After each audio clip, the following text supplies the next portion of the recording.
잠수함을 단 한 척도 가져본 적 없는 나라가 갑자기 6조 원을 잠수함에 쏟아붓겠다고 나섰습니다.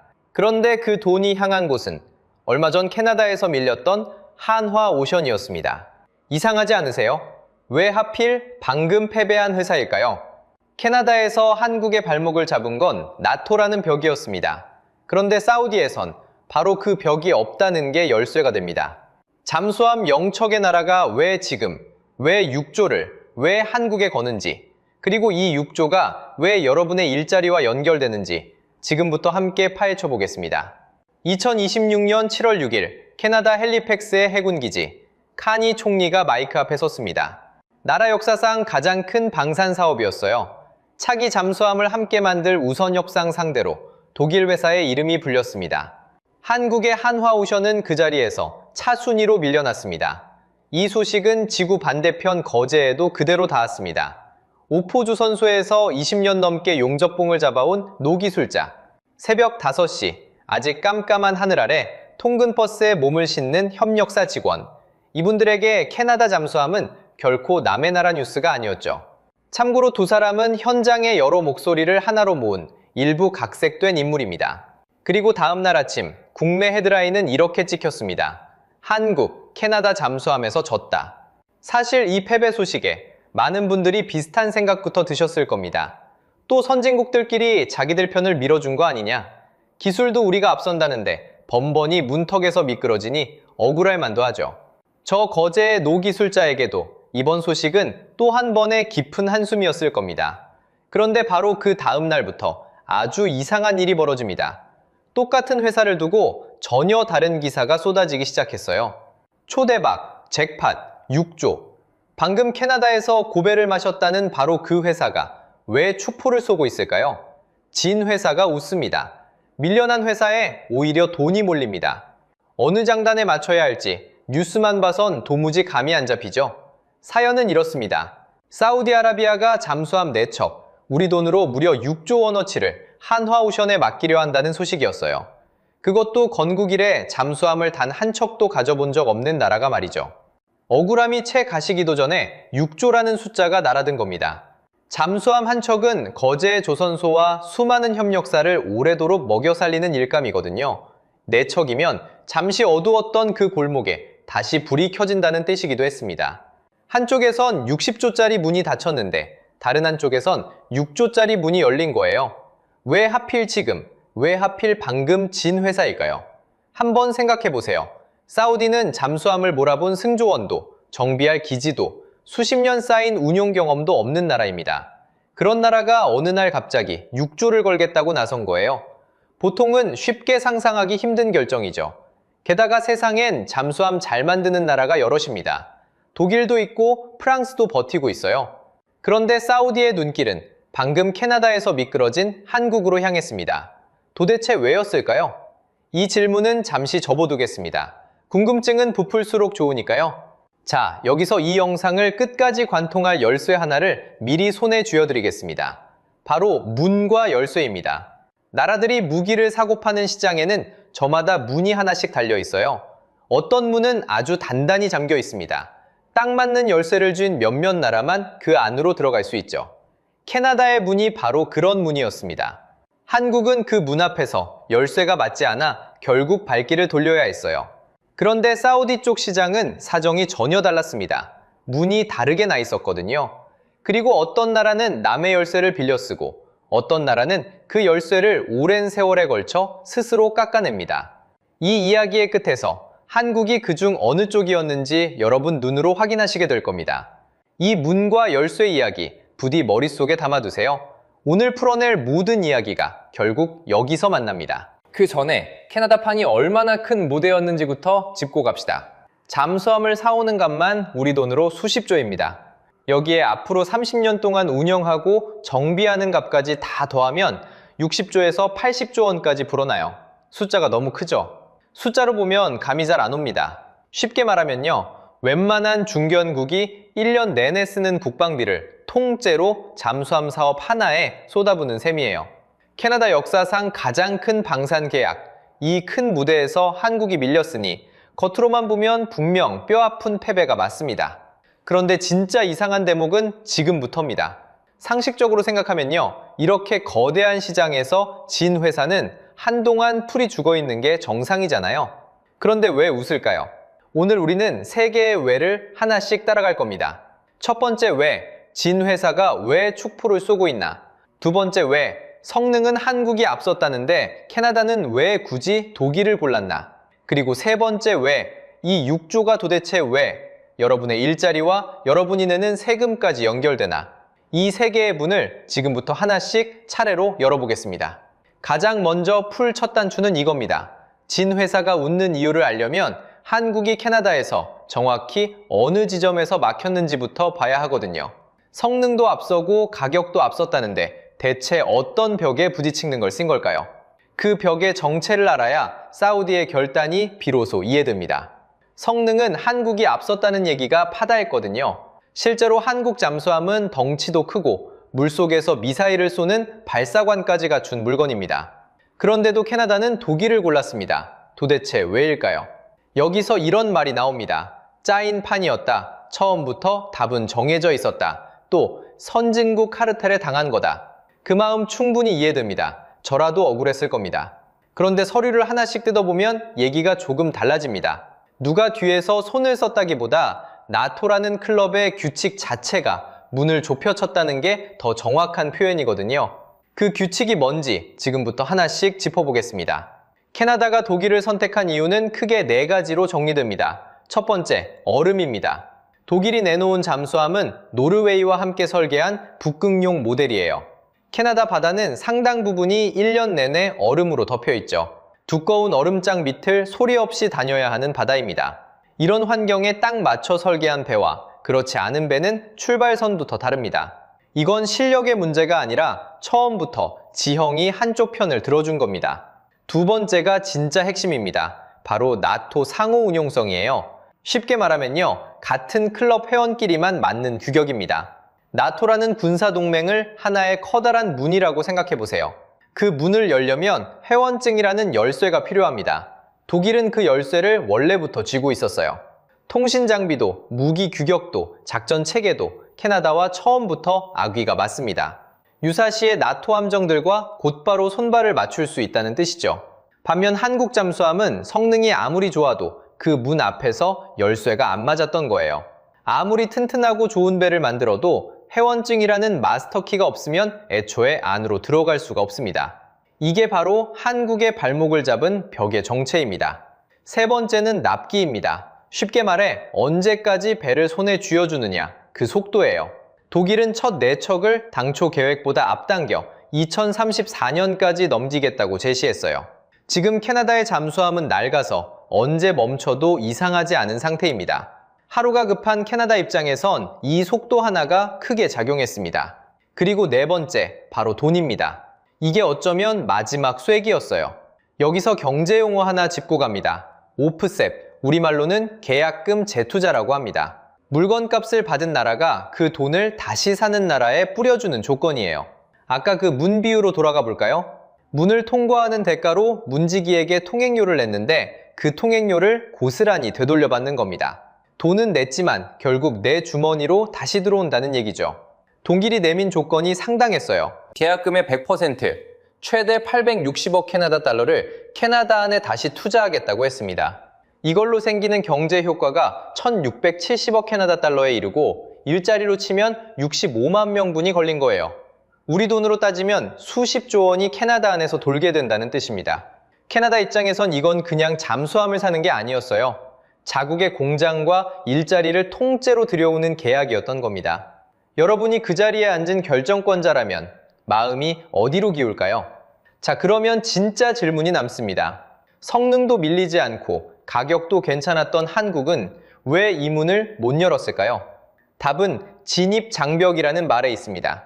진입장벽. 쉽게 말하면요, 실력과 상관없이 새로 들어오려는 사람을 막아 세우는 보이지 않는 벽입니다.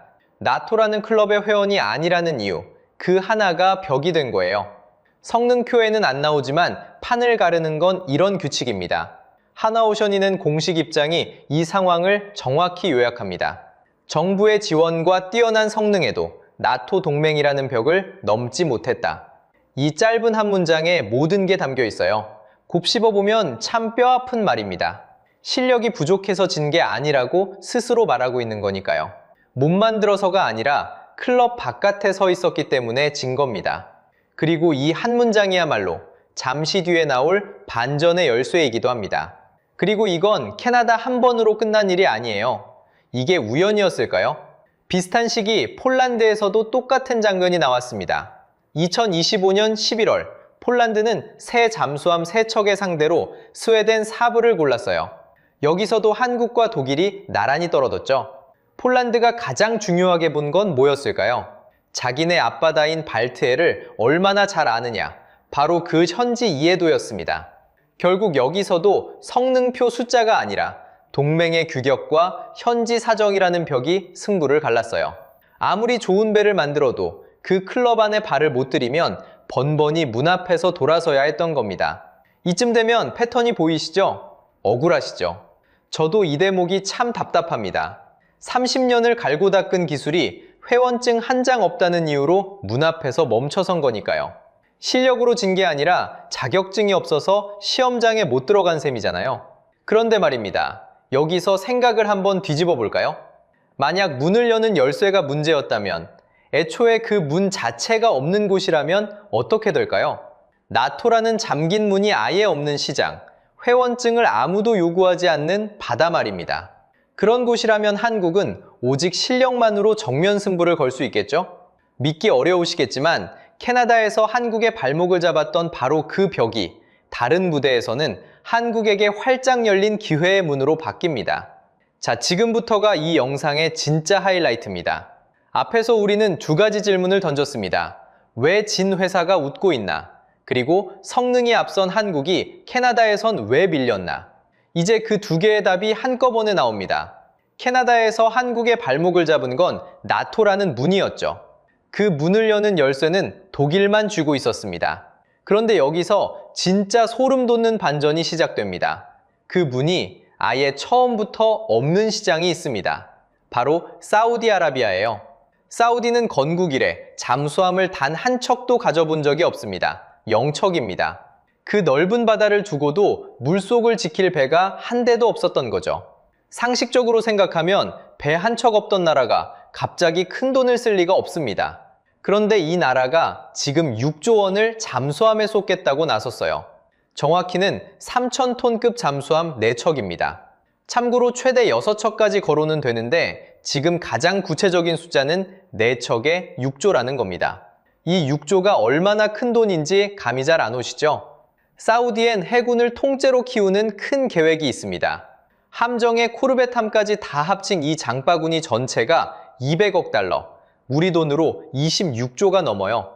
잠수함은 그 장바구니 안에서 새로 열린 6조짜리 칸인 셈입니다. 0척이던 나라가 단번에 이만한 시장을 여는 겁니다. 도대체 왜 하필 지금일까요? 이유는 4가지로 압축됩니다. 첫째, 홍해 항로가 불안합니다. 바로 옆나라 예멘의 내전이 바다까지 번졌거든요. 둘째, 후티 반군이 수중 드론으로 배를 노립니다. 물밑에서 오는 공격은 물밑에서 막아야 합니다. 셋째, 라이벌 이란이 잠수함 전력을 무섭게 키우고 있어요. 넷째가 핵심입니다. 비전 2030이라는 국가 계획이죠. 사우디는 2030년까지 무기의 절반 이상을 자기 땅에서 만들겠다고 선언했습니다. 그래서 사우디의 요구가 딱 3가지로 정리됩니다. 하나, 기술을 통째로 넘겨달라. 둘, 우리 땅에서 직접 만들게 해달라. 셋, 배만 팔고 끝내지 말라. 승조원 교육부터 기지 건설, 수십 년 정비까지 하나로 묶어달라는 겁니다. 쉽게 말하면요, 물건만 사는 게 아니라 잠수함을 만드는 능력 자체를 사겠다는 얘기예요. 그리고 이 3번째 조건이 은근히 무섭습니다. 한번 이 나라 잠수함을 들이면 30년, 40년을 그 회사 손에 정비를 맡겨야 하거든요. 한번 정하면 갈아타기가 정말 어려운 관계죠. 그래서 파는 쪽 입장에선 6조짜리 계약 하나가 수십 년 단골로 이어지는 겁니다. 사우디가 신중할 수밖에 없는 이유고 동시에 한국이 이걸 그토록 원하는 이유이기도 하죠. 자, 여기서 핵심입니다. 이 까다로운 세 가지를 다 맞춰줄 나라가 어디일까요? 여기서 캐나다와 결정적으로 갈립니다. 사우디는 나토 회원국이 아니거든요. 그래서 캐나다에서 한국의 발목을 잡았던 그 나토 회원증, 여기선 아무 쓸모가 없습니다. 앞에서 캐나다의 문은 잠겨 있고 그 열쇠는 독일만 가졌다고 했죠. 그런데 쉽게 말하면요, 캐나다의 그 잠긴 문이 사우디엔 처음부터 없는 겁니다. 여긴 벽이 아니라 활짝 열린 광장이에요. 열쇠가 없어도 그냥 걸어 들어가면 됩니다. 캐나다에서 독이었던 조건이 여기선 아무것도 아닌 게 되는 거죠. 문이 열려 있으니 이제부터는 순수한 실력 싸움입니다. 한국은 성능이 있습니다. 장보고 3이라는 큰 덩치의 잠수함에 물속에서 미사일을 수직으로 쏘는 발사관까지 얹었죠. 가격은 합리적이고 납기는 정확합니다. 무엇보다 기술을 넘겨주겠다는 의지가 확실해요. 사우디가 원하는 세 가지에 거의 그대로 들어맞습니다. 그럼 여기서 이런 생각 드시죠? 값싸고 기술도 잘 주는 중국은 왜 안 되나? 맞습니다. 중국은 기술 이전에 훨씬 더 관대하거든요. 그런데 문제는 슐러입니다. 태국이 중국산 잠수함을 샀는데 독일제 엔진을 못 구하면서 배가 아직도 재구시를 못하고 있어요. 값이 싸도 물에서 못 뜨는 배는 아무 소용이 없습니다. 6조를 걸어야 하는 사우디가 이런 도박까지 하긴 어렵겠죠. 물론 한화오션만 뛰는 건 아닙니다. 사우디를 놓고 지금 3파전이 벌어지고 있어요. 캐나다에서 이긴 독일 TKMS, 프랑스 나발그룹, 그리고 한화오션. 재밌는 건 캐나다에서 맞붙었던 한국과 독일의 라이벌전이 사우디에서 2라운드로 다시 붙는다는 겁니다. 그리고 한국은 이미 움직이고 있었습니다. 2026년 2월 사우디 수도 리야드에서 열린 방산 전시회. 한화오션이 북내 협력사 11곳과 손잡고 중동에 함께 나가기로 약속했습니다. 이른바 K잠수연합군이죠. 이 자리에 간 만든 최신 잠수함 장영실함까지 끌고 나왔습니다. 말로만 팔러 온 게 아니라 실물을 리야드 한복판에 가져다 놓은 겁니다. 여기까지 오면 첫 두 질문의 답이 선명해집니다. 진 회사가 왜 웃었을까요? 캐나다에서 한국을 막았던 그 벽이 사우디엔 아예 없었기 때문입니다. 나토 밖의 거대한 시장이 통째로 열린 거죠. 그러니 캐나다에서 흘린 6조는 사우디에서 다시 주우면 되는 겁니다. 단, 한 가지는 미리 기억해 두세요. 사우디라는 나라의 지갑은 사실상 기름 하나에 달려 있습니다. 경제학에선 이걸 단일 수입원 의존이라고 부르는데요. 쉽게 말하면요, 벌이가 딱 하나뿐인 집인 겁니다. 유가가 크게 흔들리면 이 6조 계약도 함께 흔들릴 수 있어요. 그래서 이건 다 따놓은 밥상이 절대 아닙니다. 이 위험 얘긴 뒤에서 제대로 다시 하겠습니다. 그런데 여기서 이상하죠? 사우디는 대체 뭘 믿고 검증도 안 된 한국에 6조를 걸었을까요? 잠수함을 수출해 본 적도 없어 보이는 나라를 말이죠. 바로 여기에 한국이 지난 30년간 조용히 갈고 닦아온 진짜 무기가 숨어 있습니다. 영척의 나라가 6조를 걸려면 파는 쪽이 진짜라는 증거가 있어야 합니다. 한국은 그 증거를 종이 카탈로그가 아니라 실물로 내밀었습니다. 그런데 이 실력은 하루아침에 생긴 게 아니에요. 34년을 거슬러 올라가야 합니다. 1992년 한국은 잠수함을 만들 줄 몰랐습니다. 그래서 독일에서 사왔습니다. 처음 들여온 2099급 1번함은 독일 조선소가 만들어 건네준 완성품이었어요. 잠수함 강국들이 보기에 한국은 그저 물건을 사가는 손님, 뒷줄에선 후발주자였습니다. 그때 우리가 한 일은 단순했어요. 뜯어봤습니다. 남이 깎아놓은 열쇠를 손에 쥐고 이 홈이 왜 여기 파였는지, 이 굴곡이 무슨 역할을 하는지 하나하나 뜯어보며 배운 겁니다. 부끄러운 일이 아니었습니다. 세계 최고의 열쇠를 손에 쥐고 그 이치를 통째로 훔쳐 배운 시간이었으니까요. 여기서 멈췄다면 우리는 지금도 잠수함을 사오는 나라였을 겁니다. 그런데 한국은 그 열쇠를 스스로 깎기 시작했습니다. 2099급 9척, 그리고 성능을 끌어올린 214급 9척, 20회 가까이 18척을 직접 만들며 손끝에 기술을 새겼습니다. 설계도만 있다고 되는 게 아니거든요. 수천 개 부품을 물 셀 틈 없이 맞추는 감각, 이건 만들어 본 사람만 압니다. 그리고 2011년 사건이 벌어집니다. 인도네시아가 잠수함 3척을 발주하는데 그 자리에 러시아가 있었고 프랑스가 있었고 독일이 있었습니다. 잠수함을 우리에게 처음 팔았던 바로 그 독일이요. 그런데 인도네시아가 고른 건 한국이었습니다. 11억 달러, 우리 돈으로 1조가 넘는 계약을 한국이 가져갔습니다. 왜 후발주자 한국이었을까요? 성능은 강국들에 밀리지 않으면서 값은 더 합리적이었고 약속한 날짜에 정확히 배를 넘겨줬거든요. 성능과 가격과 납기, 이 세 가지는 지금까지도 한국 잠수함의 세 가지 무기로 남아 있습니다. 자, 여기서 핵심입니다. 이걸 경제학에서는 레퍼런스 효과라고 부릅니다. 쉽게 말하면요, 한 번 팔면 다음이 쉬워진다는 겁니다. 실적 그 자체가 가장 강력한 광고가 되는 거죠. 사오던 나라가, 뜯어보던 나라가 이제 파는 나라가 된 겁니다. 도입국에서 수출국으로 넘어가는데 딱 20해가 걸렸습니다. 여기서 끝이 아니에요. 한국은 이제 남의 열쇠를 베끼는 단계마저 넘어섰습니다. 장보고삼, 설계도 첫 줄부터 마지막 용접까지 오롯이 우리 손으로 그려내고 붙여낸 독자 잠수함입니다. 남의 도면을 받아 만든 게 아닙니다. 우리가 백지 위에 직접 그린 배예요.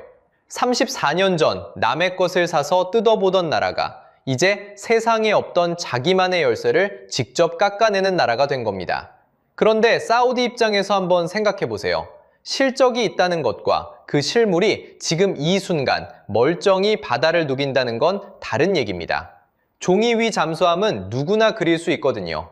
한국은 그 의심에 답을 내놨습니다. 2026년 3월 25일 도산 안창호함이 진해를 떠났습니다. 괌과 하와이를 지나 5월 23일 캐나다 서부에 닿았습니다. 약 14,000km. 한국 잠수함이 태평양을 통째로 건넌 건 이번이 처음이었습니다. 카탈로그를 지구 반대편까지 몰고 간 거예요. 이게 무슨 뜻인지 아세요? 그냥 멀리서 보여준 게 아닙니다. 하와이에 들렀을 때 캐나다 해군 승조원 2명이 이 잠수함에 직접 올라탔습니다. 마지막 구간을 함께 항해하며 성능과 정비, 전투체계를 자기 눈으로 확인한 겁니다. 그리고 이 배는 캐나다 일정을 마친 뒤 곧이어 환태평양 훈련 림팩에 참가해 여러 나라 해군과 실제 작전처럼 나란히 움직이며 실전 운용 능력까지 눈앞에서 증명했습니다. 상상해보세요. 사겠다는 나라의 군인이 팔겠다는 나라의 잠수함에 올라타 함께 대양을 건넜습니다. 이건 카탈로그가 아니에요. 시운전 영상도 아닙니다. 실차를 끌고 와 조수석에 태우고 열쇠를 직접 손에 쥐어준 겁니다. 자동차 한 대를 살 때도 시승은 해보고 사잖아요. 하물며 수천억짜리 잠수함을 사는 나라라면 이만한 확신을 심어주는 세일즈가 또 있을까요? 사우디가 지금 지켜보고 있는 것도 바로 이 장면입니다. 그러면 한 번 팔린 이 관계는 그 뒤로 어떻게 될까요? 잠수함은 한 번 사고 끝나는 물건이 아닙니다. 기술 이전의 승조원 교육, 부품 조달에 30년 정비까지 통째로 얽혀 있어요. 이걸 경제학에서는 전환 비용이라고 부릅니다. 쉽게 말하면요, 한 번 발을 들이면 갈아타기가 너무 비싸져서 못 떠나는 관계입니다. 한 번 한국 잠수함을 들이면 부품도 정비도 다음에 뽑을 함정도 한국을 떠나기가 어려워지는 겁니다. 수십 년짜리 단골이 통째로 묶이는 셈이죠. 그러니 사우디가 6조를 거는 건 잠수함 매척을 사는 게 아니에요. 앞으로 수십 년 한국과 한 배를 타겠다는 결정을 사는 겁니다. 이제 처음에 그 열쇠를 다시 떠올려 보세요. 34년 전 우리는 남의 열쇠를 사서 뜯어봤습니다. 이제는 그 열쇠를 우리 손으로 직접 깎아 지구 반대편 세계에 문을 엽니다. 뒷줄에 서서 물건을 사가던 손님이 이제 강국들과 나란히 서서 물건을 파는 나라가 된 거예요. 사오던 나라가 파는 나라가 되는데 딱 한 세대가 걸렸습니다. 그리고 그 한 세대의 땀은 먼 훗날의 약속이 아니라 이미 지금 이 순간 거제 앞바다 위에 잠수함이라는 이름으로 떠 있습니다. 그런데 여기서 한국 만세로 끝내면 우리는 이 6조의 진짜 의미를 놓치고 맙니다. 이 돈이 대체 어디로 흐르는지, 그리고 그 뒤에 어떤 위험이 숨어 있는지 그걸 봐야 합니다. 자, 그럼 이 6조가 대체 여러분과 무슨 상관일까요? 지금부터 이 돈이 어디로 흐르는지 영수증을 한 장씩 뜯어보겠습니다. 미리 말씀드릴게요. 이 장부는 실제 원가를 공개한 게 아니라 업계 구조로 짜본 예시 모델입니다. 그러니 정확한 액수보다 돈이 흘러가는 방향을 봐주세요. 먼저 앵커 하나를 잡죠. 잠수함 한 척에 대략 1조 5천억, 4척이면 6조입니다. 첫 번째 영수증은 하나오션의 매출로 찍히죠. 그런데 잠수함은 회사 하나가 혼자 만드는 물건이 아닙니다. 두 번째 영수증이 진짜입니다. 지난 2월 리야드에서 하나오션과 손잡은 국내 협력사가 11곳이었죠. 이른바 K잠수연합군입니다. 엔진도, 전투체계도, 물속을 듣는 음탐기도, 배관 하나까지 이 11곳으로 돈이 갈라집니다. 이런 회사 대부분이 우리 이웃의 중소기업이에요. 세 번째 영수증은 사람입니다. 거제와 경남의 조선소에 일감이 꽂히면 용접공도, 설계 엔지니어도, 새벽 통근버스 기사도 월급을 받습니다. 그 돈으로 동네 식당에서 밥을 사 먹고 아이들 학원비를 보태죠. 물론 그 월급에서 소득세가 떼이고 회사는 법인세를 냅니다. 이게 네 번째 영수증이에요. 그리고 그 세금이 다시 지역의 학교와 도로로 여러분이 쓰는 공공서비스로 돌아옵니다. 방산 수출 하나가 이렇게 여러 번 지갑을 옮겨 다니는 걸 경제학에서는 승수 효과라고 부르죠. 쉽게 말하면요, 6조가 한 번 쓰이고 사라지는 게 아니라 여러 번 되돌면서 몸집을 불린다는 얘기입니다. 멀리 갈 것도 없어요. 2022년 우리는 아랍에미리트에 약 4조 원짜리 방공미사일을 팔았습니다. 그때도 그 돈은 여러 방산업체와 그 직원들 통장으로 갈라졌죠. 이번 잠수함도 똑같은 길을 밟습니다. 다섯 번째 영수증은 시간입니다. 잠수함은 팔고 끝나는 물건이 아니거든요. 기술을 넘기고 현지에서 같이 만들고 30년, 40년을 함께 정비합니다. 그러니 6조는 계약서에 적힌 시작가일 뿐이에요. 진짜 청구서는 수십 년에 걸쳐 조금씩 더 두꺼워집니다. 그래서 잠수함 수출은 한 번의 대박이 아니라 몇십 년을 이어가는 긴 단골 계약에 가깝습니다. 자, 이제 여러분이 직접 암산해 보세요. 6조를 벌어서 남는 게 뭘까요? 종이 계약서 한 장이 아닙니다. 거제 앞바다의 수천 개 일자리이고 여러분 자녀가 지원해 볼 일자리이기도 합니다. 6조를 벌어서 남는 건 결국 사람입니다. 그래서 이건 남의 회사 얘기가 아니에요. 여러분이 낸 세금이 어디로 돌아오는지, 여러분 자녀가 몇 년 뒤 어떤 일자리를 두드리게 될지 바로 그 문제에 닿아 있는 얘기입니다. 그런데 이게 사우디 하나로 끝이 아닙니다. 문 하나가 열리자 그 뒤로 문들이 줄지어 서 있어요. 사우디는 첫 번째 문일 뿐입니다. 그리스가 낡은 잠수함을 갈아치우려 조단위 사업을 만지고 있습니다. 1000km 넘게 날아가는 미사일까지 달 수 있는 배를 원한다고 하죠. 필리핀은 생애 첫 잠수함 2척에 2조 3천억을 잡아뒀죠. 여기에도 한화오션이 유럽 업체들과 나란히 이름을 올려놓았습니다. 페루에선 HD 현대가 북영조선소와 손잡고 승조원 25명이면 굴러가는 알뜰한 중소형 잠수함을 함께 개발하기로 지난해 말 협약을 맺었습니다. 이게 채택되면 남미로 가는 문이 또 하나 열리는 셈이죠. 폴란드는 아쉽게 놓쳤지만 그 자리에서 교훈까지 챙겼습니다. 수면 위에선 HD 현대의 신형 호위함이 잠수함과 나란히 따라붙고요. 6,500톤에 한 번 나가면 45일을 버티는 큰 배입니다. 물속 잠수함과 물 위 호위함을 묶어서 같이 팔겠다는 그림이죠. 그리고 바다 건너 미국에선 한화가 필라델피아 조선소를 통째로 사들여 7조 원을 붓고 작년 10월 말엔 한국이 핵 잠수함을 지어도 좋다는 승인까지 받아냈습니다. 게다가 그 필라델피아 조선소는 한국 조선사가 미국 땅에 세운 첫 생산기지예요. 지금은 1년에 배 한 척 수준이지만 이걸 20척까지 끌어올리겠다는 큰 그림입니다. 그리스, 필리핀, 페루, 그리고 미국. 자, 이게 다 그냥 우연으로 보이십니까? 저는 그렇게 안 보입니다.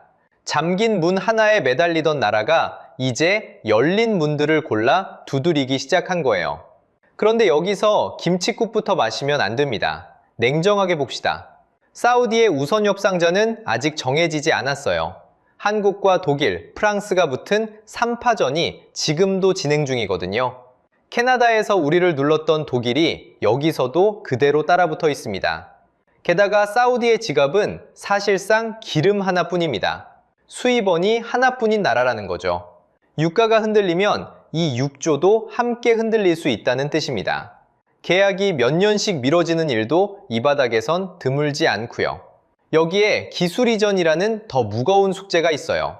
내 열쇠를 통째로 넘겨주면 그 나라가 언젠가 나를 밀어내는 경쟁자로 자라날 수도 있으니까요. 오늘의 고객이 내일의 라이벌이 되는 겁니다. 실제로 그리스는 예전에 독일산 214급 잠수함에서 결함이 나오자 배 자체를 인수하지 않겠다며 한참을 버틴 적이 있습니다. 프로펠러는 시끄럽고 연료전지는 과열되고 물 위에서는 너무 흔들렸거든요. 계약서 위에 그려진 잠수함과 물에 진짜로 뜨는 잠수함은 다릅니다. 문이 열렸다고 해서 그 안이 전부 내 집이라는 보장은 어디에도 없어요. 그러니 지금 우리에게 필요한 건 만세 삼창이 아니라 계약서에 도장이 찍히는 그날까지 눈을 떼지 않는 냉정함입니다. 기대는 품되 김칫국은 아껴두자는 거죠. 이 6조가 진짜 우리 밥그릇이 될지 아니면 종이 위에만 남을지는 아직 열려있는 문제니까요. 자, 그럼 이 모든 걸 한번 종합해 볼까요? 잠수함을 단 한 척도 가져본 적 없는 나라가 왜 6조 원을, 그것도 하필 방금 캐나다에서 밀린 하나오션에 걸었는가? 우리가 25분을 달려온 답은 결국 세 갈래로 모입니다. 첫째, 사우디에는 캐나다에서 한국의 발목을 잡았던 나토라는 벽이 애초에 없습니다. 잠긴 문이 아니라 처음부터 활짝 열린 광장이었던 거죠. 둘째, 한국은 34년 동안 남의 열쇠를 사서 뜯어보던 나라에서 이제 그 열쇠를 스스로 깎아 지구 반대편까지 몰고 가 증명하는 나라가 됐습니다. 셋째, 기술 이전과 현지 생산, 통합 패키지를 원하는 사우디에게 성능과 가격과 납기를 한꺼번에 준 한국이 가장 맞는 상대였습니다. 기억하시나요? 이 영상을 시작할 때 우리는 세 개의 질문을 걸었습니다. 진회사가 왜 웃었는지, 성능이 앞섰는데 왜 밀렸는지, 그리고 왜 하필 한화였는지, 이제 세 개의 답이 모두 채워졌습니다. 캐나다에서 열쇠가 맞지 않아 돌아섰던 그 문은 사우디에는 처음부터 없었습니다. 벽인 줄 알았던 것이 사실은 한국을 위해 비워진 자리였던 셈이죠. 그래서 저는 이렇게 정리하고 싶습니다. K방산의 다음 30년은 이미 거제 앞바다에서 시작됐습니다. 미래가 될 일이 아니라 이미 벌어진 일이라는 뜻입니다. 그렇다면 우리는 무엇을 봐야 할까요?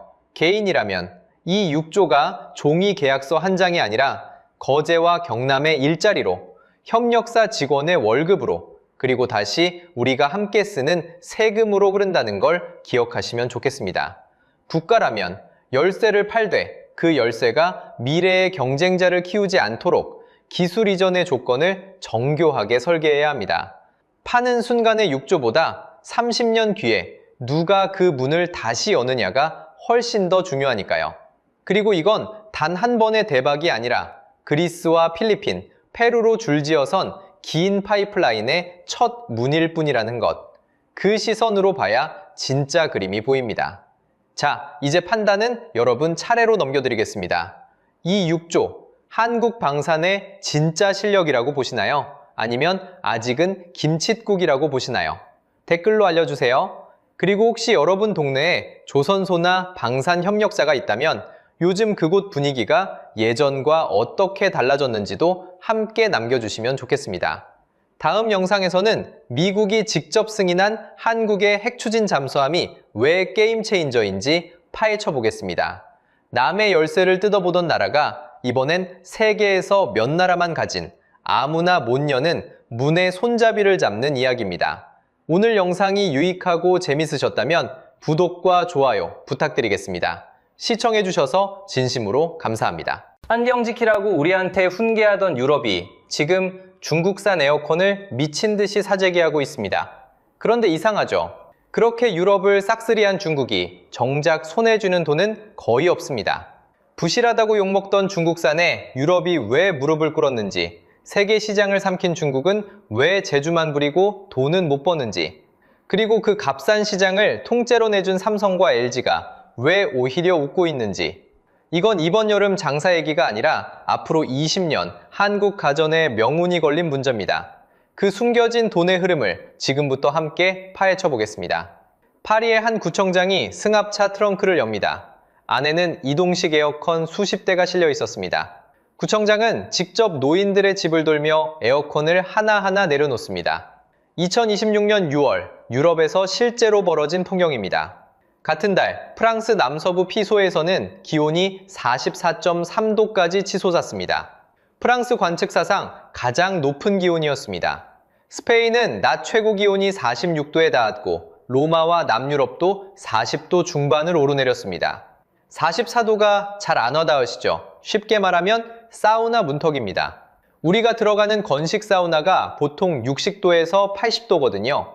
그 사우나의 절반을 훌쩍 넘긴 열기 속에서 유럽 사람들은 에어컨도 없이 하루를 버텼습니다. 프랑스 정부는 학교와 유치원 냉방에만 1억 3천만 유로가 넘는 돈을 급하게 풀었습니다. 우리 돈으로 수천억 원입니다. 교실이 사우나처럼 달아올랐다는 아우성이 그만큼 컸던 거죠. 도대체 왜 이렇게 더웠을까요? 열돔 때문입니다. 뜨거운 공기가 상공에 갇혀 빠져나가지 못하는 현상이죠. 커다란 솥에 국을 끓이다가 뚜껑을 딱 덮어버린 것과 같습니다. 안에서는 계속 끓는데 열기가 나갈 구멍이 없는 겁니다. 문제는 이 열기가 사람 목숨까지 앗아갔다는 데 있습니다. 세계보건기구는 2026년 6월 하순 이후 유럽에서 폭염으로 숨진 초과 사망자가 1,300명을 넘어섰다고 집계했습니다. 이 가운데 프랑스에서만 1,000명이 넘었고 대부분 65세 이상 어르신이었습니다. 게다가 이건 어쩌다 한번 있었던 일이 아니었습니다. 바로 한 해 전인 2025년 여름에도 유럽 12개 도시에서 약 2,300명이 폭염으로 목숨을 잃었습니다. 살인적인 더위가 이제 해마다 찾아오는 불청객이 된 겁니다. 자, 여기서 여러분께 숫자 하나를 나란히 놓아보겠습니다. 같은 시기 한국의 온열질환 사망자는 한 해 수십 명 규모입니다. 유럽은 단 한 번의 폭염에 1,000명 단위로 쓰러졌는데 우리는 수십 명 선에서 막아냈습니다. 같은 하늘 아래 무엇이 이 목숨의 숫자를 갈랐을까요? 답은 허탈할 만큼 단순합니다. 에어컨입니다. 있고 없고의 차이 하나가 삶과 죽음을 갈라놓은 겁니다. 생각해보세요. 40도가 넘는 집안에서 낡은 선풍기 한 대의 의지에 밤을 지새우는 노부부의 심정을요. 이들에게 에어컨은 더 이상 사치품이 아니었습니다. 말 그대로 생존을 위한 장비였습니다. 숫자로 보면 더 뚜렷해집니다. 국제에너지기구 기준으로 유럽의 에어컨 보급률은 약 20%입니다.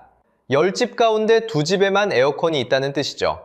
반면 한국은 약 98%, 사실상 모든 집에 에어컨이 걸려 있습니다. 그런데 이상하지 않습니까? 유럽이 어떤 곳입니까? 우리한테 탄소를 줄여라, 환경을 지켜라, 늘 훈계하던 대륙입니다. 에어컨은 전기를 많이 먹으니 좀 참자던 바로 그 사람들이었습니다. 그랬던 유럽이 지금 에어컨을 미친 듯이 사재기하고 있습니다. 명분과 현실이 정면으로 부딪힌 거죠. 목숨이 걸리자 그 도도하던 환경 훈계도 순식간에 힘을 잃었습니다. 무역 문제로 중국과 나를 세우면서도 에어컨만큼은 중국산을 끊어내지 못했습니다. 그런데 여기서 진짜 이상한 대목이 등장합니다. 이 다급한 유럽 사람들이 집어든 에어컨이 하필 그동안 금방 고장난다며 손가락질 받던 중국산이었다는 겁니다. 왜 그랬을까요? 왜 부실하다고 욕하던 중국산을 선진국 유럽이 앞다퉈 살 수밖에 없었을까요? 바로 이 질문 하나에 오늘 이야기의 실마리가 전부 숨어 있습니다. 무대가 열렸습니다. 뜨겁게 달아오른 유럽이라는 무대 위로 곰 한 마리가 어슬렁어슬렁 걸어 올라옵니다. 그리고 관객들 앞에서 재주를 부리기 시작합니다. 땀에 젖은 관객들은 홀린 듯 그 곰에게 박수를 보냈습니다. 그런데 유럽은 왜 여태 에어컨 하나 없이 버텨왔을까요? 바로 그 이유 안에 중국이 파고든 빈틈이 숨어 있었습니다. 자, 여기서 궁금증이 하나 생깁니다. 그 잘 사는 유럽이 왜 여태 에어컨 하나 없이 버텼을까요? 이유는 크게 세 가지입니다. 첫째, 기후입니다. 원래 유럽의 여름은 서늘했습니다. 파리도 베를린도 한여름 낮 기온이 25도 안팎이었거든요. 에어컨이 필요 없는 날씨였던 겁니다. 그런데 이 전제가 지금 무너지고 있습니다. 유럽은 지구 평균의 약 2배 속도로 뜨거워지고 있습니다. 서늘하던 여름이 사라진 자리에 44도가 들어선 거죠. 둘째, 건물입니다. 유럽에는 수백 년 된 석조 건물이 많습니다. 벽은 두껍지만 창틀이 옛날 방식이라 딱 맞물리지 않습니다. 창문형 에어컨을 달아도 틈으로 찬 공기가 다 새어나가는 겁니다. 게다가 도시 경관을 지키려는 설치 규제까지 겹칩니다. 오래된 건물 외벽에 실외기 하나 다는 것도 허가를 받아야 하거든요. 달고 싶어도 못 다는 구조였던 셈입니다. 셋째, 돈입니다. 유럽의 전기요금은 한국보다 훨씬 비쌉니다. 에어컨을 하루 종일 틀었다간 전기요금 고지서가 무섭게 불어나거든요. 생각해보세요. 파리에 사는 한 가정이 있습니다. 창밖은 40도가 넘는데 에어컨을 켜자니 다음 달 고지서가 겁이 납니다. 결국 선풍기 한 대로 그 여름을 버티는 거죠. 이게 얼마 전까지 유럽의 흔한 풍경이었습니다. 더워서 못 사는 게 아니라 비싸서 못 켜는 거였어요. 자, 여기서 핵심입니다. 유럽 사람들은 오랫동안 이렇게 말해왔습니다. 에어컨은 환경에 나쁘다. 전기를 많이 먹고 지구를 덮인다. 그런데 상식적으로 생각하면 이상하죠? 정작 폭염이 닥치자 너도 나도 에어컨을 사재기 했거든요. 환경을 지키려던 게 아니었던 겁니다. 사실은 비싼 전기요금이 무서웠던 거죠. 환경이라는 명분 뒤에 진짜 이유는 돈이었습니다. 이제 숫자로 보면요. 유럽의 에어컨 보급률은 약 20%입니다.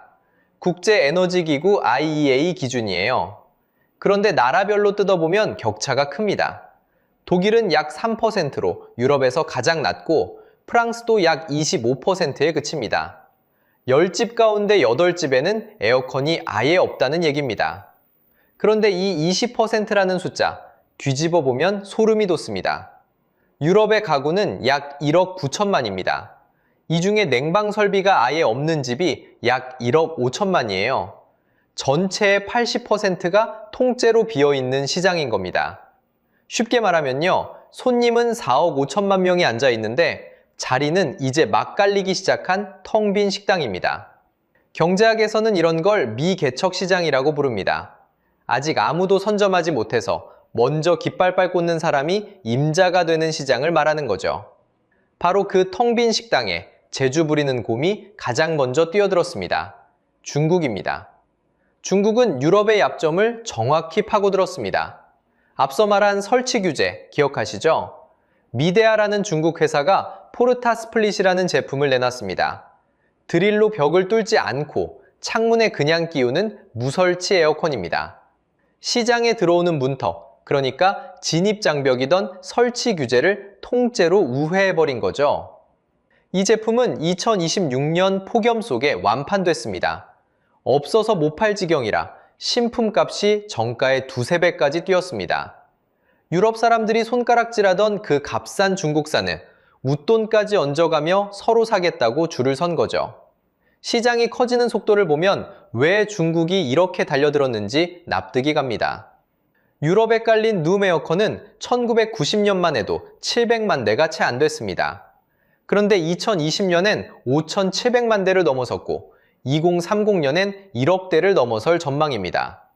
EU 집행위원회 추산이에요. 한 세대 만에 8배 넘게 부풀어 오르는 시장인 겁니다. 이만한 노다지를 눈앞에 두고 가만히 있을 회사는 없겠죠?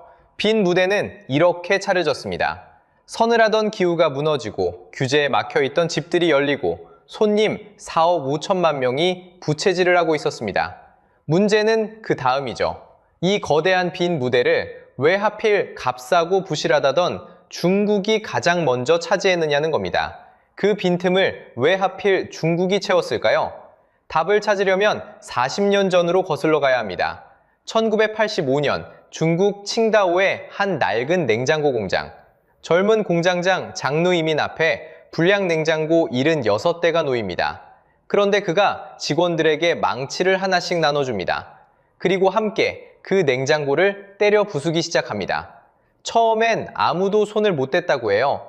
상식적으로 생각하면 미친 짓이었거든요. 그 시절 냉장고 한 대 값이 노동자 2년치 월급이었습니다. 지금 우리 돈으로 치면 멀쩡해 보이는 중형차 76대를 직원들 눈앞에서 박살낸 셈이에요. 왜 그랬을까요? 값이 아니라 정신을 부순 겁니다. 싸구려로는 절대 살아남지 못한다. 그 한 문장을 직원들 몸에 새긴 거죠. 이 회사가 바로 지금의 하이얼입니다. 무대 위에서 제주만 넘던 곰이 처음으로 품질이라는 제주를 배운 순간이었습니다. 한 번 배운 곰의 손놀림은 점점 빨라집니다. 2001년 하이얼은 이탈리아의 냉장고 공장을 통째로 사들입니다. 남의 안방인 유럽 무대에 직접 발을 들인 거예요. 남 밑에서 하청이나 하던 나라가 이제 유럽 심장부에서 자기 이름을 걸기 시작한 겁니다. 우리가 중국산이라고 코웃음 치던 바로 그 시기예요. 여기서 핵심입니다. 곰은 제주를 하나씩 힘겹게 익힌 게 아니라 아예 통째로 사왔습니다. 2016년 또 다른 가전 공룡 미데아가 독일의 자존심을 정면으로 건드립니다. 산업용 로봇의 명가 푸카를 삼킨 거죠. 값은 약 45억 유로, 우리 돈으로 5조 8천억 원이었습니다.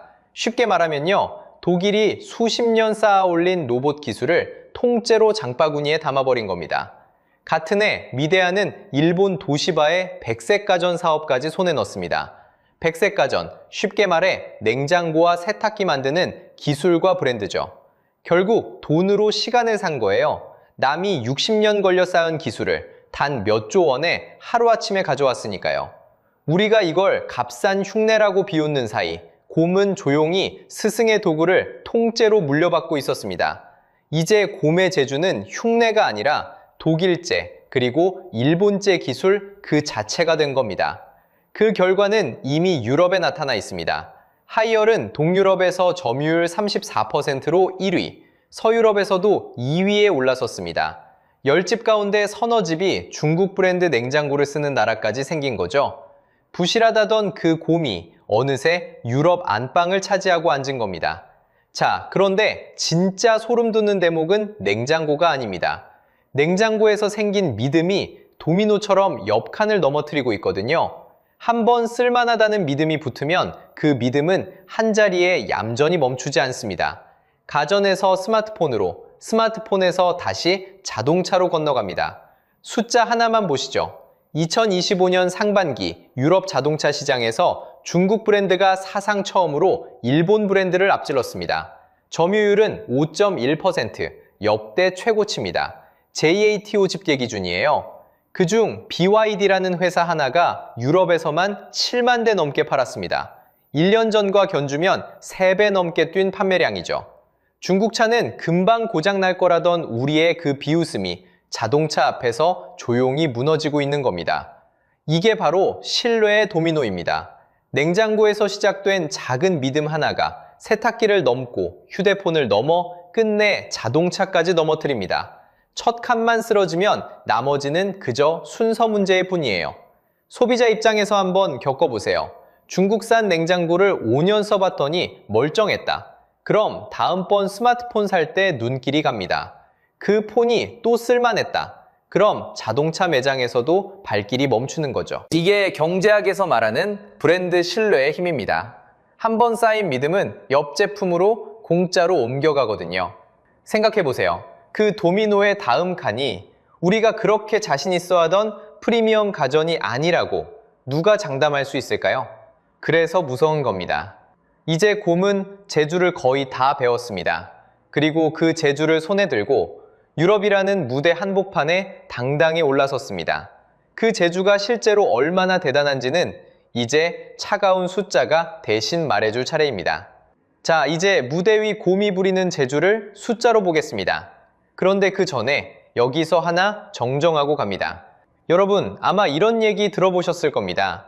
10대 중 7대가 중국산이다. 70%. 유럽 에어컨을 중국이 싹쓸이했다는 바로 그 숫자요. 결론부터 말씀드리면 이건 과장입니다. 그 70%는 점유율이 아니에요. 중국이 서유럽에 내다판 이동식 에어컨의 수출 증가율입니다. 그것도 단 5개월 만에 70% 넘게 늘었다는 뜻이죠. 쉽게 말하면요, 얼마나 많이 깔렸느냐가 아니라 얼마나 빨리 늘고 있느냐를 가리키는 숫자입니다. 속도와 위치는 완전히 다른 얘기잖아요. 그럼 진짜 점유율은 얼마일까요? 하이얼, 그리, 미데아 같은 중국 브랜드의 유럽 시장 점유율은 소매 물량 기준으로 약 32%입니다. 2025년 기준이에요. 10대 중에 3 정도. 아직 싹쓸이라고 부르기엔 이른 숫자죠. 부실하다고 욕먹던 중국산이 벌써 10중 3이나 됐어? 하고 놀라시는 분도 계실 겁니다. 바로 그게 함정이에요. 위치보다 무서운 건 속도거든요. 실제로 지금 유럽 냉방 시장은 한국과 중국, 일본이 나눠 먹는 3파전이에요. 일본 미쓰비시 전기도 여전히 강자입니다. 중국이 다 먹었다 나는 말도, 한국이 싹쓸이했다 나는 말도 둘 다 과장인 거죠. 그러니까 댓글에 3파전이지 싹쓸이 아니다 라고 다실 분들, 맞습니다. 정확한 지적이에요. 그런데요, 방향만큼은 명백합니다. 이 숫자가 어디서 나왔는지 보세요. 중국 관영 매체가 아닙니다. 자동차 시장을 추적하는 JATO, 그리고 통계기관 스타티스타가 집계한 숫자예요. 중국 브랜드 점유율은 2023년만 해도 27%였습니다. 그게 2025년엔 32%로 올랐고요. 2026년 상반기엔 41%까지 왔습니다. 3년 만에 10중 3에서 10중 4으로 올라선 거죠. 지금은 4입니다. 그런데 가속 페달을 밟고 있어요. 곰이 무대 위에서 점점 더 큰 재주를 부리는 중인 겁니다. 이대로 방심하면 정말 10중 7이 되는 건 시간 문제라는 얘기죠. 그러니까 싹쓸이는 과장이라는 말에 안심하시면 안 됩니다. 지금 넷이라는 게 중요한 게 아니에요. 3년 만에 셋에서 넷으로 갈아탄 그 속도가 진짜 무서운 겁니다. 자, 여기서 핵심입니다. 이 곰의 덩치가 얼마나 큰지 딱 하나의 숫자로 보여드리겠습니다. 미데아라는 중국 가전기업이 있어요. 이 회사의 2024년 매출이 4,091억 위안이었습니다. 우리 돈으로 약 76조 원. 중국 가전기업 중에서 처음으로 4천억 위안을 넘어선 겁니다. 이게 어느 정도냐고요? 우리 LG전자의 생활가전구문 H&A라고 부르죠. 이 매출이 약 30조 원대입니다. 그러니까 미데아라는 회사 하나가 LG 생활가전을 2개 합친 것보다 덩치가 크다는 거예요. 중국 가전공룡 하나가 이미 우리 LG 생활가전을 통째로 삼킨 크기라는 겁니다. 우리가 중국산은 싸구려 하고 웃는 사이에 저쪽 곰은 이만큼 몸집을 불려놨던 거죠. 그런데 이 공룡이 미데아 하나가 아니에요. 하이얼 스마트홈이라는 상장사도 매출이 약 2,860억 위안, 우리 돈 53조 원 규모입니다. 무대 위에 이런 곰이 한 마리가 아니라는 얘기죠. 그럼 이 공룡들이 지금 유럽에서 어떻게 움직이고 있을까요? 미데아의 스페인과 프랑스 출하량은 1년 새 108% 늘었습니다. 딱 2배가 넘게 뛴 거예요. 독일 이커머스 판매도 지난 5월 한 달에만 37% 늘었고요. 폭염이 몰아친 그 여름, 곰은 유럽이라는 무대를 그야말로 휩쓸고 있었던 겁니다. 시장 전체를 놓고 봐도 마찬가지예요. 유럽 에어컨 누적 판매가 최근 30% 늘었는데 그중 중국 브랜드는 50%나 뛰었습니다. 시장이 커지는 속도보다 곰이 파고드는 속도가 훨씬 빠르다는 거죠. 남들이 한 걸음 갈 때 이 곰은 거의 2걸음씩 내딛고 있는 겁니다. 자, 여기까지 보면 그림은 분명합니다. 제주 하나는 확실히 대단한 곰이에요. 덩치도 크고 속도도 무섭고 유럽 관객은 열광하고 있습니다. 상식적으로 생각하면 이 정도면 곰이 돈방석에 앉아야 정상이겠죠? 그런데 말입니다. 바로 여기서 정말 소름 돋는 반전이 시작됩니다. 자, 여기서 정말 소름 돋는 반전이 시작됩니다. 세계 시장을 삼킨 중국이 정작 손에 쥐는 돈은 거의 없습니다. 다 먹었는데 왜 못 벌까요? 지금부터 에어컨 딱 한 대를 놓고 그 돈이 어디로 새는지 직접 따라가 보겠습니다. 유럽에서 팔린 중국산 이동식 에어컨 한 대를 예로 들어보죠. 폭염 속에 완판된 미데아의 무설치 스플릿은 신품값이 평소의 2~3배까지 뛰었습니다. 소비자가로 약 30만 원이라고 해보겠습니다. 44도 폭염에 지친 파리의 한 가장이 눈 딱 감고 이 30만 원을 긁었다고 생각해보세요. 이 돈이 고스란히 중국 회사로 갈 것 같죠? 그런데 실상은 전혀 다릅니다. 미리 말씀드릴게요. 이 장부는 실제 원가 공개가 아닙니다. 업계에서 통하는 구조로 짜본 예시 모델입니다. 다만 유럽 프리미엄가가 평소의 2~3배라는 것, F가스 규제로 원가가 눌린다는 것은 확인된 사실이거든요. 그러니 한번 개연성 있게 따라와 보세요. 먼저 부품과 원자재입니다. 압축기, 냉매, 알루미늄 방열판까지 여기에만 약 12만 3천 원이 들어갑니다. 그런데 유럽이 F가스 규제로 오래된 냉매를 막으면서 이 재료비는 계속 오르고 있거든요. 30만 원짜리 한 대에서 벌써 12만 원이 빠졌습니다. 다음은 사람 손입니다. 조립하고 검사하는 인건비로 약 2만 8천 원. 여기에 중국에서 유럽까지 배로 실어 나르는 물류비, 그리고 EU가 매기는 관세까지 더하면 약 3만 5천 원이 또 빠져나갑니다. 손에 남는 돈이 눈에 띄게 줄어들고 있죠. 그런데 진짜 큰 덩어리는 따로 있습니다. 바로 유럽 현지 유통과 매장 몫입니다. 창고에 쌓아두고 방고하고 진열대에 올리는 값으로만 약 8만 원. 물건은 중국이 만들었는데 정작 제일 큰 몫은 유럽 유통업체가 가져가는 겁니다. 여기까지만 봐도 벌써 반쯤 왔습니다. 결국 30만 원짜리를 팔아서 만든 회사가 손에 쥐는 돈은 자꾸만 얇아지고 있죠. 여기서 끝이 아닙니다. 진짜 문제는 경쟁이에요. 중국 업체끼리 또 한국, 일본 브랜드와 서로 값을 깎아내리는 출혈 경쟁에 뛰어듭니다. 이걸 경제학에서는 덤핑이라고 부릅니다. 쉽게 말하면요, 손해를 보면서까지 남보다 싸게 던져 시장을 뺏는 겁니다. 이 눈치 싸움에 밀려 값을 더 내리면 약 2만 원이 또 사라집니다. 자, 이제 다 함께 빼보시죠.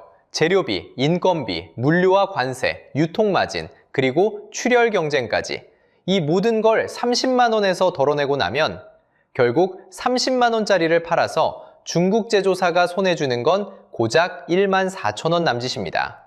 한 번 더 짚고 가겠습니다.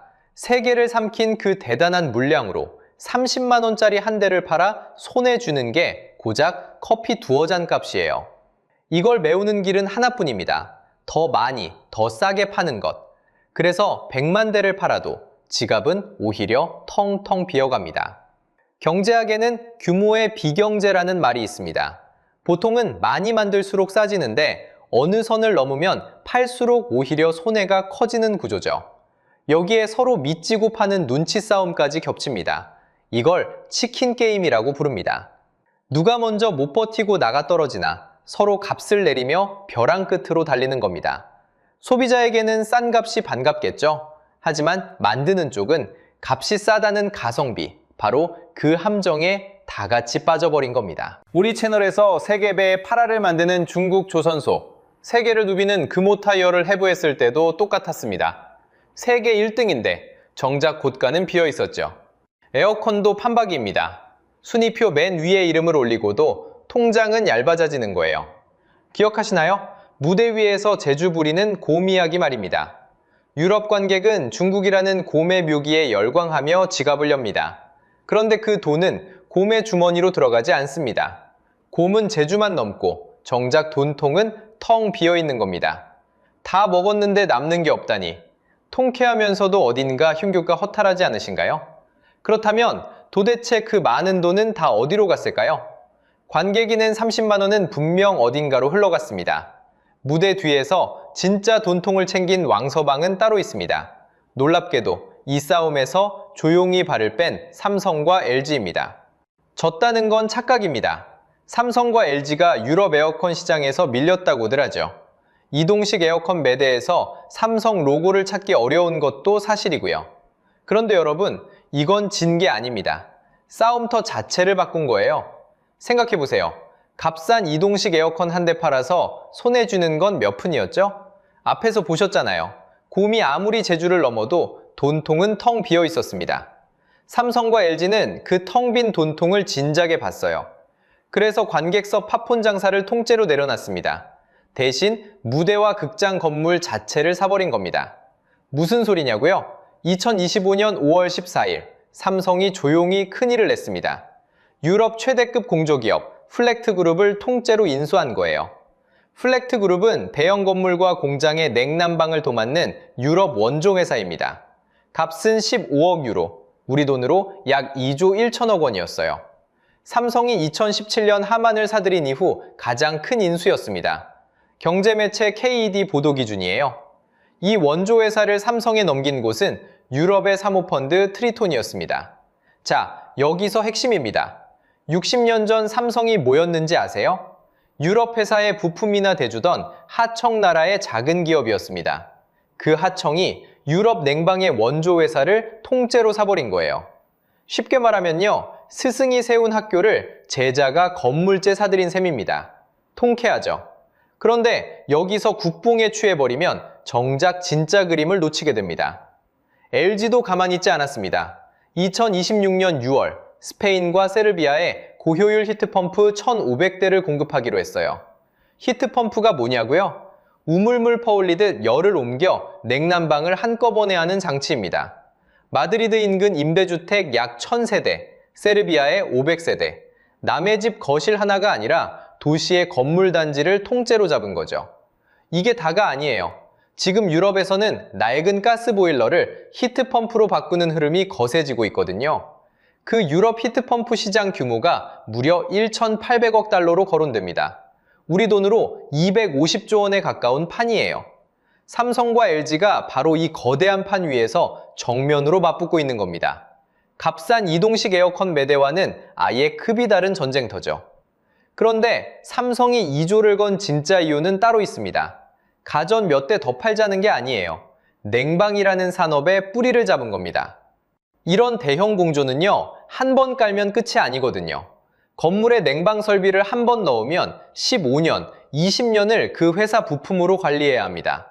경제학에서는 이걸 전환비용이라고 불러요. 한 번 발이 묶이면 비싸도 다른 데로 못 바꾸는 비용을 말합니다. 쉽게 말하면 이런 거예요. 건물 벽 속에 한 번 깔린 배관은 20년을 못 바꿉니다. 뜯어내려면 건물을 다 헐어야 하니까요. 그러니 한 번 수주하면 20년치 유지보수와 부품 주문이 줄줄이 따라옵니다. 오랜 세월 꾸준히 들어오는 장기 현금 흐름이 통째로 딸려오는 거죠. 이동식 에어컨 한 대 팔고 끝나는 장사와는 아예 차원이 다른 겁니다. 여기에 유럽만의 규칙 하나가 삼성과 LG 편을 들어줍니다. EU의 F가스 규제라는 겁니다. 지구를 뜨겁게 덮이는 냉매를 강하게 틀어막는 법이에요. 제재가 세질수록 환경에 덜 해로운 고효율 냉방 기술을 가진 나라가 유리해집니다. 바로 한국이죠. 반대로 기술 없이 값으로만 밀던 중저가 업체는 이 문턱을 못 넘고 주저앉습니다. 규제가 세수록 곰은 불리하고 왕서방은 유리해지는 구조인 셈이에요. 자, 이제 그림이 완전히 뒤집힙니다. 무대 위에서 제주를 넘던 건 분명 중국이라는 곰이었어요. 관객도 곰에게 박수를 보냈고요. 그런데 그 요란한 무대 뒤에서 극장 건물을 조용히 사들인 손이 있었습니다. 제주는 곰이 넘었는데 돈통을 든 진짜 왕서방은 무대 뒤 삼성과 LG였던 겁니다. 그럼 이 무대 뒤 판도는 대체 얼마나 클까요? 삼성이 올라탄 이 음용 공조 시장은 2024년 610억 달러에서 2030년 990억 달러로 불어납니다. 그런데 이건 아직 몸풀기에 불과해요. 정말 등골이 서늘해지는 진짜 판도는 지금부터입니다. 자, 삼성이 유럽 공조기업 하나에 2조를 걸었다고 했죠? 도대체 그 판돈이 얼마나 크길래 제주 좋은 곰을 무대에 그냥 두고 이쪽으로 넘어온 걸까요? 왕서방이 진짜 노린 돈통, 지금부터 그 크기를 보여드리겠습니다. 삼성과 LG가 노린 것 여러분 거실이 아니었습니다. 놀랍게도 인공지능이 뿜어내는 열이었어요. 요즘 AI라는 말 매일 들으시죠? 그 인공지능은 데이터 센터라는 거대한 창고 안 서버에서 돌아갑니다. 그런데 이 서버들이 상상 이상으로 뜨겁습니다. 쉽게 말하면요, 좁은 방 하나에 헤어드라이어 수백 대를 최대로 틀어놓고 문을 꽉 닫아버린 상태. 그게 지금 AI 서버실입니다. 이 열을 제때시키지 못하면 수천억짜리 서버가 그냥 녹아버려요. 그래서 요즘은 아예 물로 칩을 직접 적셔 식히는 방식까지 나오고 있습니다. 숫자로 보면요, 예전 서버는 그렇게 뜨겁지 않았어요. 렉 하나에 10에서 30kW 정도였습니다. 렉이란 서버를 쌓아 올리는 선반 하나라고 보시면 돼요. 그런데 엔비디아가 2027년에 선보일 키버라는 장비는 완전히 다릅니다. 렉 하나에 무려 600kW를 뿜어냅니다. GPU 수백 개를 한 선반에 우겨 넣은 결과예요. 예전보다 20배 넘게 뜨거워진 셈이죠. 이런 서버가 들면 전기 먹는 양도 폭발합니다. 국제에너지기구 IEA 자료를 보죠. 전 세계 데이터 센터가 쓰는 전기가 2024년에 415TWh였어요. 그런데 2030년이면 945TWh로 뜁니다. 몇 년 만에 딱 2배가 넘게 불어나는 겁니다. 자, 여기서 핵심입니다. 이 전기를 전부 계산하는 데 쓸까요? 아닙니다. 그중 30에서 40%가 오직 열을 식히는 데 들어갑니다. 흔히 절반이라고들 하는데 그건 과장이에요. 그래도 전기요금에 선호하리, 계산이 아니라 냉방에 그대로 녹는다는 얘기입니다. 여기서 이 영상의 진짜 후렴을 하나 기억해 두세요. 데이터를 굴릴수록 열이 나고 그 열을 식히는 자가 돈을 법니다. 곰이 에어컨을 파는 동안 왕서방은 이 열을 노린 거예요. 그럼 이 열을 식히는 시장 얼마나 클까요? 데이터 센터 냉각 시장은 2024년에 약 214억 달러였습니다. 우리 돈 30조 원쯤 되죠. 이게 2030년이면 550억 달러를 넘어섭니다. 몇 년 만에 2배 반, 수십조 원짜리 시장이 통째로 새로 열리는 거예요. 여기가 끝이 아닙니다. 산업용 냉난방 시장, 응용공조라고 하죠. 2024년에 610억 달러였습니다. 이게 2030년이면 990억 달러로 불어납니다. 삼성이 직접 인용한 숫자예요. 게다가 유럽 히트펌프 시장만 1,800억 달러 규모로 거론됩니다. 히트펌프란 우물물 퍼올리듯 열을 옮기는 펌프인데 삼성과 LG가 바로 이 시장에서 정면으로 부딪히고 있습니다. 자, 이제 판돈의 진짜 크기를 보여드릴게요. 지금 전 세계에 깔린 에어컨이 약 20억 대입니다. 그런데 IEA는 2050년이면 이게 56억 대까지 늘어난다고 봅니다. 사실상 3배죠. 앞으로 30년 동안 초당 여러 대씩 새 에어컨이 지구에 꽂힌다는 뜻이에요. 상상이 되시나요? 지구가 통째로 하나의 거대한 서버실이 되어가는 겁니다. 이걸 경제학에서는 기후플레이션이라고 부릅니다. 쉽게 말하면요, 더위가 물가와 전기료를 계속 밀어올리는 현상이에요. 지구가 뜨거워질수록 식히는 데 드는 돈이 눈덩이처럼 불어나거든요. 그리고 그 돈은 열을 식힐 기술을 가진 쪽으로만 흘러갑니다. 자, 이제 그림이 보이시죠? 삼성과 LG는 여러분 거실에 이동식 에어컨 한 대를 노린 게 아니었습니다. AI가 뿜어내는 그 어마어마한 열, 그걸 판돈으로 본 겁니다. 곰이 무대 위에서 이동식 에어컨 몇 대에 목숨 걸 때 왕서방은 조용히 무대 뒤에서 100조짜리 돈통을 열고 있었던 거예요. 다시 한번 새겨두세요. 데이터를 굴릴수록 열이 납니다. 그리고 그 열을 식히는 자가 진짜 돈을 법니다. 제주는 곰이 넘는데 이 어마어마한 돈통은 결국 왕서방 몫이라는 거죠. 그런데 말입니다. 여기까지 듣고 역시 한국이다 하며 웃고 넘기면 정말 큰일 납니다. 이 이야기는 결코 저 먼 유럽만의 남의 나라 이야기가 아니거든요. 자, 여기까지 듣고 나면 이런 생각이 드실 겁니다. 결국 삼성과 LG가 웃었으니 한국 만세 아니냐고요. 그런데 여기서 그렇게 끝내버리면 정말 중요한 걸 놓치게 됩니다. 왜냐하면 이건 남의 나라 얘기가 아니거든요. 오늘 유럽에서 벌어진 이 일이 내일 우리 집 거실에서 그대로 되풀이될 수 있습니다. 다시 한번 떠올려 보세요. 중국은 냉장고에서 시작해 스마트폰을 먹었고 이제 유럽 자동차 시장에서 일본까지 제쳤습니다. 제2.2TO 집계로 2025년 상반기 유럽 점유율 5.1%, 사상 최고였죠. 가전, 스마트폰, 자동차, 이 신뢰의 도미노가 지금 한 칸씩 넘어가고 있는 겁니다. 그럼 다음 도미노는 무엇일까요?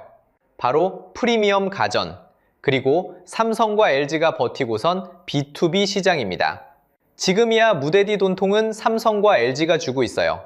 하지만 곰은 재주만 부리다 마는 존재가 아닙니다. 재주를 배우고 덩치를 키우고 끝내 무대디까지 넘봅니다. 방심하는 순간 우리가 지켜온 소비자 시장마저 유럽처럼 잠식당할 수 있습니다. 지금 유럽의 오늘이 자칫 우리의 내일이 되는 거죠. 그래서 이건 앞으로 20년 한국 가전의 명운이 걸린 문제입니다. 그리고 그 명운은 멀리 있는 대기업만의 얘기가 아니에요.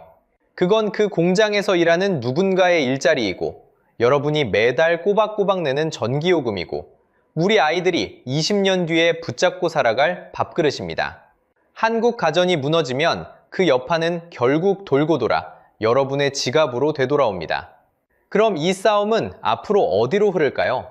한 가지는 분명합니다. 냉방 시장은 절대 작아지지 않아요. 오히려 갈수록 폭발적으로 커집니다. 국제에너지기구는 전 세계 냉방에 쓰이는 전력 수요가 2050년까지 지금의 3배로 늘어난다고 내다봤습니다. 지구가 더워질수록 열을 식히는 산업은 계속 몸집을 불린다는 뜻이죠. 판이 이렇게 커지는데 여기서 밀리면 그냥 시장 하나 내주는 정도가 아닙니다. 미래 20년 먹거리를 통째로 넘기는 겁니다. 반대로 이 흐름에 제대로 올라타면 폭염이라는 위기가 오히려 거대한 기회로 바뀔 수도 있고요. 그럼 우리는 어떻게 해야 할까요? 거창한 구호 말고 현실적인 방향 3가지만 짚어보겠습니다. 첫째, 기술과 규제로 벽을 세우는 겁니다. 유럽은 전기를 많이 먹는 냉매를 강하게 규제하고 있어요. 고효율의 친환경 냉매 기술을 진 쪽이 유리한 판입니다. 이 표준을 먼저 잡아야 합니다. 둘째, 값싼 물량 싸움에 끌려 들어가지 않는 겁니다. 공과 똑같이 저가로 맞붙으면 결국 남는 게 없어요. 데이터 센터 냉각 같은 고부가 전장으로 한 발 앞서 옮겨가야 합니다. 셋째, 그 전환에 남보다 일찍 투자하는 겁니다. 한 번 깔면 20년을 쓰는 배관처럼 먼저 자리 잡은 쪽이 오래오래 돈을 법니다. 늦으면 그 자리는 고스란히 남이 차지하죠. 자, 여기서 오해는 하지 마세요. 중국이 다 이겼다는 말도 틀렸고 한국 만세라는 말도 틀렸습니다. 둘 다 절반짜리 진실이에요. 맨 처음 그 무대를 기억하시죠? 44도 폭염 속 유럽이라는 무대 위에서 곰은 지금 이 순간에도 재주를 부리며 관객을 끌어모으고 있습니다. 그리고 왕서방은 무대 뒤에서 조용히 돈통을 노리고 있죠. 재주는 곰이 넘고 돈은 왕서방이 챙깁니다. 문제는 이 무대가 유럽에서 절대 끝나지 않는다는 데 있습니다. 그래서 여러분께 한 가지 묻고 싶습니다. 지금 여러분 집 거실에 걸린 그 에어컨은 어느 나라 제품인가요? 그리고 다음에 새로 바꾼다면 여러분은 무엇을 먼저 보시겠어요? 당장 눈앞의 가격일까요? 아니면 오래 믿고 쓸 브랜드일까요? 여러분의 선택을 댓글로 꼭 들려주세요. 그리고 오늘 잠깐 스쳐 지나간 이야기, 중국의 신뢰 도미노 말입니다. 다음 영상에서는 이 도미노가 유럽 자동차 시장까지 뒤흔드는 그 끝을 제대로 파헤쳐 보겠습니다. 오늘 영상이 유익하고 재밌으셨다면 구독과 좋아요 부탁드리겠습니다. 시청해주셔서 감사합니다.